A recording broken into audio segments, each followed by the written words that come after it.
وَأَقْسَمُوا بِاللَّهِ جَهْدَ أَيْمَانِهِمْ، اور وہ قسمیں کھا کھا کر کہتے ہیں. اب یہ وہی آ گیا جو عمود ہے اس سورہ مبارکہ کا. کچھ عرصے سے اس کچھ رکوعوں سے اس کا تذکرہ نہیں آیا تھا، اب پھر بڑے شد و مت کے ساتھ وہی بات. دکھاؤ ہمیں معجزہ، دکھاؤ ہم ایمان لے آئیں گے. کیوں نہیں دکھاتے معجزہ؟ نبوت کا دعویٰ ہے، رسالت کا دعویٰ ہے، عام دعویٰ تو نہیں کر رہے ہو تم، کیوں نہیں کوئی معجزہ دکھاتے؟ جب خود کہتے ہو کہ موسیٰ نے دکھائے، عیسیٰ نے دکھائے، فلاں نے دکھائے، قوم سمود کو دکھا دیا گیا معجزہ، تو آخر کیا قیامت آ گئی؟ ہمیں کیوں نہیں معجزہ دکھاتے؟ وَأَقْسَمُوا بِاللَّهِ جَهْدَ أَيْمَانِهِمْ، اور اپنے عوام پر اثر ڈالنے کے لیے قسم، خدا کی قسم ہے محمد ہم ایمان لے آئیں گے. آپ دکھائیے تو صحیح ایک دفعہ معجزہ. کیا بگڑتا تھا ان کا قسمیں کھانے میں؟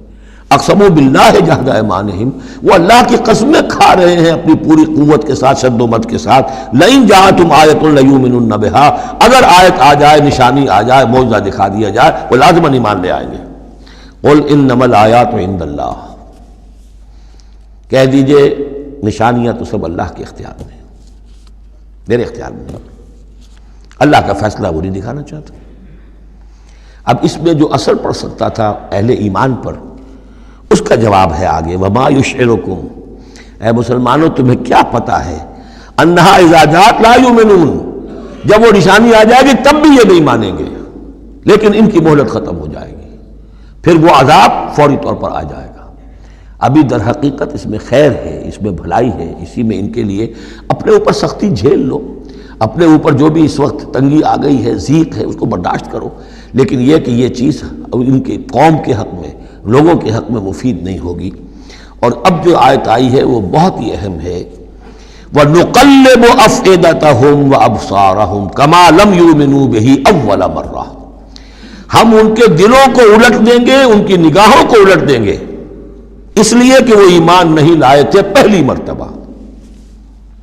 دیکھیے یہ قاعدہ قانون اب اچھی طرح سمجھ لیجئے جو سورہ بقرہ کے شروع ہی میں آ گیا تھا پہلے رکوع میں. انسان کا معاملہ یہ ہے کہ اللہ تعالیٰ نے اسے جو صلاحیتیں دی ہیں، اگر وہ اس کو استعمال کرے گا تو اس صلاحیت میں اضافہ ہوتا ہے. آپ علم جو ہے لوگوں کو سکھائیں گے، آپ کے علم میں اضافہ ہوگا. آپ آنکھ کا استعمال کریں گے، آنکھ کی بصارت برقرار رہے گی. پٹی باندھ دیجیے آنکھ پر، 2-4 مہینے تک پٹی بندھی رہے، بصارت زائل ہو جائے گی. اس جوڑ کا کام ہے کہ یہ چلے، حرکت کرے. اس کے اوپر آپ پلاسٹر لگا دیجیے، کئی مہینے لگا رہے، اس کی حرکت ختم ہو جائے گی، لاک ہو جائے گی. جو صلاحیت اللہ نے دی ہے اس کا استعمال نہیں ہوگا تو وہ ہوتے ہوتے وہ صلاحیت پھر زائل ہو جاتی ہے، ضائع ہو جاتی ہے، سلب ہو جاتی ہے. ایک باطنی صلاحیت ہے حق کو پہچاننے کی. میرے اندر وہ صلاحیت ہے، مجھ پہ حق منکشف ہوا اور میرے دل نے گواہی دی حق ہے، میں نے اس کو دیکھنے سے انکار کر دیا، نہیں مانوں گا میں، ضد کی وجہ سے، تعصب کی وجہ سے، ہردرمی کی وجہ سے. اب اس کے بعد دوبارہ پھر کہیں وہ حق کی ایک چنگاری سی روشن ہوئی، اب اس کا اثر آپ پر کم ہوگا، اس کے اثرات جو ہیں وہ کم ہوں گے. ہوتے ہوتے وہ شکل ہو جائے گی کہ اب سرے سے وہ حق کے پہچاننے کی صلاحیت ہی ختم ہو جائے گی. اس کو کہا ہے ختم اللہ علی قلوبہم وعلی سمعہم وعلی ابصارہم غشاوہ، اللہ نے مہر کر دی ہے ان کے دلوں پر اور ان کی سماعت پر اور ان کی آنکھوں کے آگے پردے ڈال دیے، اس لیے کہ اب مہر ہو گئی، جس کو انگریزی میں ہم کہتے ہیں پوائنٹ آف نو ریٹرن. اب اس انتہا کو پہنچ چکے ہو تم کہ یہاں سے واپسی کا کوئی امکان نہیں. ہر معاملے میں کوئی ایک وقت ہوتا ہے کہ ابھی آپ واپس جا سکتے ہیں، کوئی پسپائی کوئی اختیار کر سکتے ہیں، کوئی واپس جا سکتے ہیں، کوئی شرافت کے ساتھ کہیں جو ہے وہ آپ ریٹریکٹ کر سکتے ہیں اپنے سٹیپس کو. ایک حد کے بعد پھر ممکن نہیں ہوتا. اسی کو یہاں کہا ہے کہ چونکہ جب پہلی مرتبہ حق ان پر منکشف ہو گیا، اللہ نے حجت قائم کر دی، حق منکشف ہو گیا، پہچان لیا ان کے دل نے، ان کی روح نے کہ بصیرت باطنی نے کہ یہ حق ہے، تو فوراً مان لیتے تو خیریت تھی.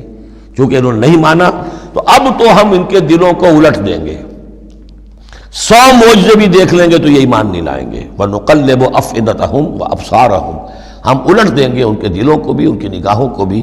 كَمَا لَمْ يُؤْمِنُوا بِهِ أَوَّلَ مَرَّةٍ، جیسے کہ وہ ایمان نہیں لائے تھے پہلی مرتبہ. وَنَذَرُهُمْ فِي طُغْيَانِهِمْ يَعْمَهُونَ، ان کو چھوڑ دیں گے اپنی سرکشی کے اندر بڑھتے چلے جائیں. یہی وہ لفظ آ گیا جو شروع میں سورہ بقرہ کے آ چکا ہے.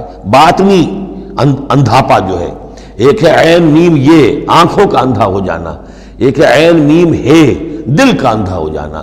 ہم چھوڑ دیں گے یہ باطنی جو ان کی ذہنی نفسیاتی اور اخلاقی جو ان کی گمراہیاں ہیں اور جو اندھیارے ہیں ان میں بھٹکتے ہوئے چھوڑ دیں گے۔ وَلَوْ أَنَّنَا نَزَّلْنَا إِلَيْهِمُ الْمَلَائِكَةَ، اب پھر خطاب ہو رہا ہے، اگر ہم ان کے اوپر فرشتے اتار دیتے، یعنی ان کو جو یہ کہہ رہے ہیں کہ فرشتہ آیا، فرشتوں کی فوجیں اتار سکتے ہیں، دکھا سکتے ہیں کہ فرشتہ آسمان سے اتر رہا ہے۔ وَكَلَّمَهُمُ الْمَوْتَى، اور خواہ ان سے موت مردہ جو ہے قبروں سے نکل نکل کر بات کرتے ہیں۔ وَحَشَرْنَا عَلَيْهِمْ كُلَّ شَيْءٍ قُبُلًا، اور ہر چیز ہم لا کر ان کے سامنے رو در رو کر دیتے، جمع کر دیتے۔ مَا كَانُوا لِيُؤْمِنُوا إِلَّا أَن يَشَاءَ اللَّهُ، تب بھی یہ نہیں ہے ایمان لانے والے الا یہ کہ اللہ چاہے۔ تو اللہ چاہے اور کسی کے اندر اس کی اگر طلب ہے تو اللہ تعالیٰ ان معجزوں کے بغیر بھی لوگوں کی آنکھیں کھول رہا ہے۔ جو ایمان لائے ہیں وہ معجزے دیکھ کر تو نہیں لائے، وہ طالب حق تھے، انہیں حق جو ہے مل گیا۔ وَلَٰكِنَّ أَكْثَرَهُمْ يَجْهَلُونَ، لیکن ان کی اکثریت جو ہے وہ جاہلوں پر مشتمل ہے، اور جاہل سے مراد جذباتی لوگ جو عقل سے کام نہیں لیتے بلکہ اپنے جذبات کے اندر کے آلہ کار بن جاتے ہیں۔